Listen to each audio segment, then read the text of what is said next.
Number 3, the church is full of people who are allied like Aristarchus. Verse 10. Aristarchus, my fellow prisoner, greets you.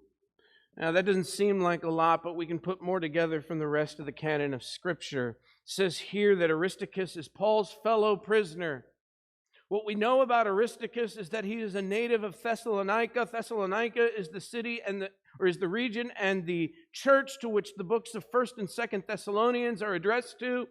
And Aristarchus was the guy who was with Paul at Ephesus when the riot happened. Do you remember this story?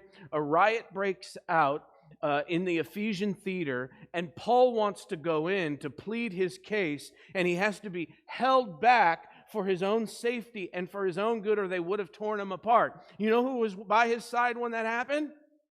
Aristarchus. That was dangerous, man. Paul was also imprisoned in Judea. Before this current imprisonment where he's writing Colossians from, he was imprisoned in Judea. And do you know who was with him then? Aristarchus.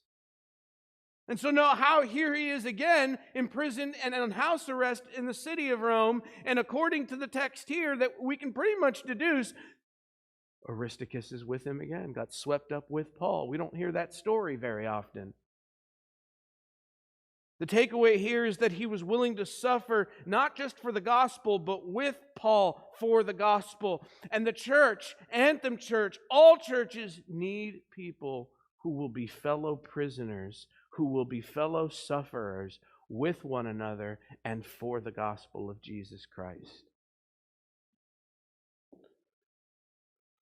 Your calling as a Christian is to suffer well, to long suffer. The word patience in the Bible means to long suffer with one another.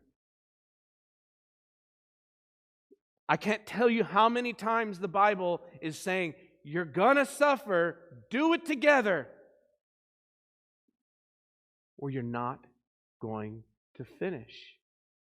Stop disqualifying people from suffering well with you. Stop saying that they don't understand. Stop saying that they haven't gone through what you've gone through. Stop saying that their pain isn't like yours. Stop saying they don't know what you're going through. Stop saying those things. Stop lone rangering it through this pilgrim's progress and let people suffer with you according to the grace of God that they have the ability to do.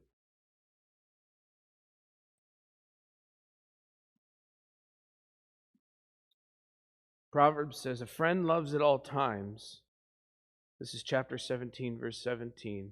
But a brother, a sister, is born for adversity, for suffering.